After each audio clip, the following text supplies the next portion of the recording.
एक ऐसा कत्ल जो 5300 साल पहले हुआ और उसकी जांच 5300 साल बाद शुरू हुई।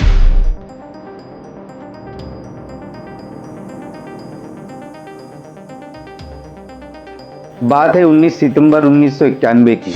ऑस्ट्रिया और इटली की सीमा पर स्थित ऑस्टल एल्प्स नाम की पहाड़ियां है। हेलमुट और एरिका साइमन वहां पर ट्रैकिंग कर रहे थे। अचानक बर्फ में उनकी नजर पड़ी एक इंसानी शरीर पर। पूरी पहाड़ी बर्फ से ढकी हुई थी, चेहरा साफ दिख रहा था, शरीर सड़ा नहीं था। पहली नजर में लगा शायद कोई पर्वतारोही जो इस बर्फीले तूफान में फंसकर मर गया। उन्होंने पुलिस को सूचना दी। पुलिस टीम पहुंची, बर्फ काटने की कोशिश की गई, लेकिन एक बड़ी मानवीय गलती हो गई, क्योंकि पुलिस को लगा यह हाल में ही मरा हुआ कोई आदमी है। इस गलतफहमी में शरीर को नुकसान पहुंचा। बर्फ इतनी सख्त थी कि लाश निकालने में कई दिन लग गए। आखिरकार 22 सितंबर 1991 को उस लाश को बाहर निकाला गया। लाश के साथ कुल 27 चीजें मिली थी। कपड़े फट गए, बायां हाथ टूट गया और उसका धनुष भी टूट गया। और तब तक ये किसी को अंदाजा नहीं था कि ये इतिहास की सबसे बड़ी खोज है। जब बॉडी के साथ मिली चीजों की जांच की गई तब एक चीज ने सबको हिला दिया। वो थी तांबे की कुल्हाड़ी। वैज्ञानिकों ने जब इसकी जांच की तब सबकी आंखें खुली की खुली रह गई। कुल्हाड़ी लगभग 5000 साल पुरानी थी। तब एक सवाल उठा, अगर कुल्हाड़ी 5000 साल पुरानी है तो यह लाश कितनी साल पुरानी है? इसके बाद लाश की कार्बन डेटिंग, डीएनए टेस्ट, दांतों की जांच शुरू हुई। नतीजा चौंकाने वाला था। यह आदमी 5300 साल पहले जिया और 5300 साल पहले मरा था।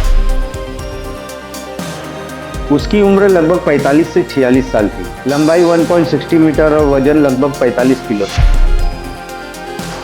यह कोई आम लाश नहीं थी, बर्फ ने इसे प्राकृतिक रूप से संरक्षित कर दिया था, इसलिए इसे कहा गया दुनिया की पहली नेचुरल मम्मी। उस लाश का नाम दिया गया उर्जी द आइसमैन। वैज्ञानिकों ने उर्जी के पेट की जांच करके यह भी पता लगा लिया कि मरने से पहले उसने आखिरी बार क्या खाया था। उसने जंगली बकरी का मांस, अनाज और कुछ फर्न खाए थे।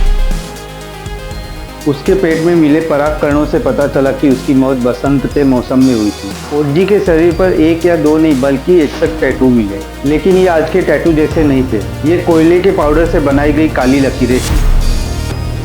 उसके जूते भालू और हिरण की खाल से बने थे और घास से भरे हुए थे ताकि पैरों को गर्मी मिल सके। उसके पास एक फर्स्ट एड किट भी थी जिसमें खास तरह के मशरूम थे जो एंटीबायोटिक का काम करते थे। 1991 में ही detective chief inspector Alexander Horn को यह केस सौंपा गया। चीफ इंस्पेक्टर अलेक्जेंडर हॉर्न, वे अपनी फील्ड के माहिर खिलाड़ी थे। एक दिन उनके पास कुछ लोग आए और बोले, इंस्पेक्टर साहब एक मर्डर केस सुलझाना है। हॉर्न साहब मुस्कुराए और बोले, ठीक है, बताइए क्या केस है। लेकिन जब केस की डिटेल दी गई तो उनकी आंखें फटी रह गई।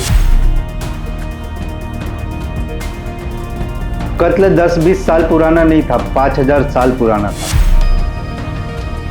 उन्होंने क्राइम सीन देखा और जख्मों का एनालिसिस किया।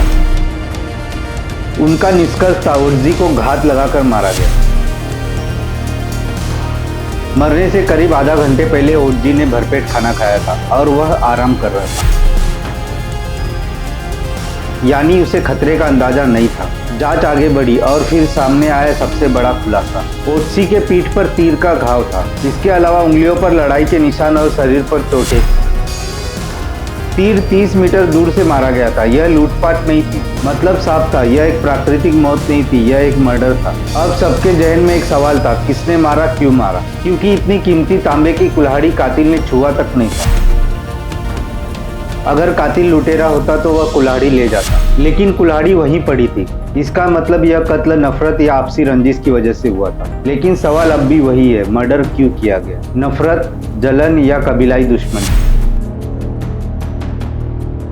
इसका जवाब 5300 साल बाद कोई नहीं दे सकता। खुद इंस्पेक्टर हॉर्न कहते हैं, हम सच तक पहुंचे लेकिन कातिल तक नहीं।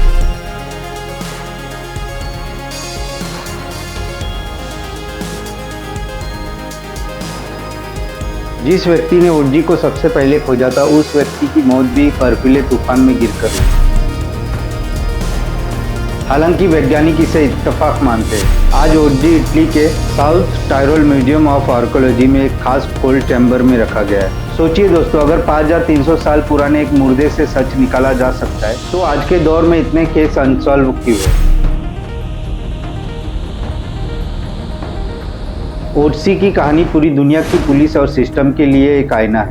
उम्मीद है कि आपको यह कहानी पसंद आई होगी। अगर वीडियो अच्छा लगा हो तो लाइक, शेयर और सब्सक्राइब करना ना भूलें। धन्यवाद।